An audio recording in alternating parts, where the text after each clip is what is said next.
Hello મિત્રો, મારા નવા બ્લોગમાં તમારું સ્વાગત છે. તો આપણે આવી ગયા હતા ચોરવા હોલિડે કેમ્પ અને જોઈ શકો છો તમને આ મહેલને કહેવાય છે હવા મહેલ.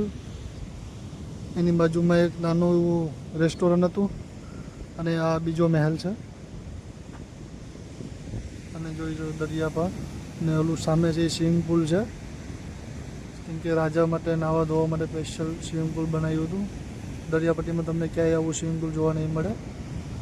સામે છે શંકર ભગવાનનું મહાદેવનું સરસ મજાનું મંદિર, બહુ જૂનું મંદિર છે. તો મિત્રો આપણે આવ્યા હતા અહીંયા સિમ કાર્ડ કરવા, તો થોડો ઘણો હોલિડે કેમ્પનો નજારો લઈ લઈએ. તો ચલો મિત્રો, આપણે જઈએ છીએ સિમ કાર્ડ કરાવવા, કેમ કે અહીંયા આપણે 4-5 કસ્ટમર વાટ જોઈ ગયા છે. ચલો તમને પણ હું અહીંયા બતાવીશ કે સિમ કાર્ડ ત્યાં સુધી વિડીયોમાં બના રહેજો. અને સામે પણ હોડિયું છે નાની મોટી, કેમ કે દરિયામાં અટાણે તોફાન છે એટલે કોઈ છે નહીં એટલું બધી હોડિયું. ચાલો મિત્રો, આ વિડીયોમાં બના રહ્યા ત્યાં સુધી તમે લાઈક અને કોમેન્ટ કરી દેજો. ઓટીપી આવી બીજો કઈ પછી હા હા રવિ આવે છે રૂપિયાનું પૂરું થશે ને પછી એમાં કાર્ડ ફીરે ને તારો, પછી એમાં મહિનો દિવસ છે ને અનલિમિટ આવે. મહિનો દિવસ તને અનલિમિટ વાપરવા મળશે.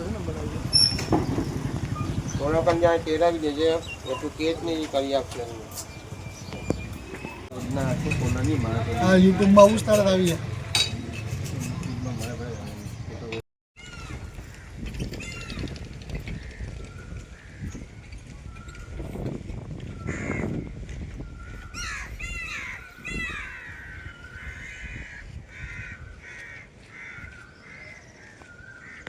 કસ્ટમરની કમ્પ્લેન હતી કે ભાઈ સોલર ઉપર તમને અહીંયા ટાવરની બાજુમાં પાણા મારેલા છે, તો જરાક તપાસ કરી લેજો.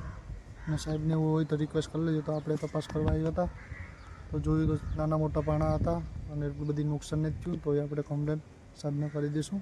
તો ચલો મિત્રો, અહીંથી આપણે 5-10 mm થઈ ગયા છે, તો અહીંથી નીકળીએ બીજી રૂટમાં.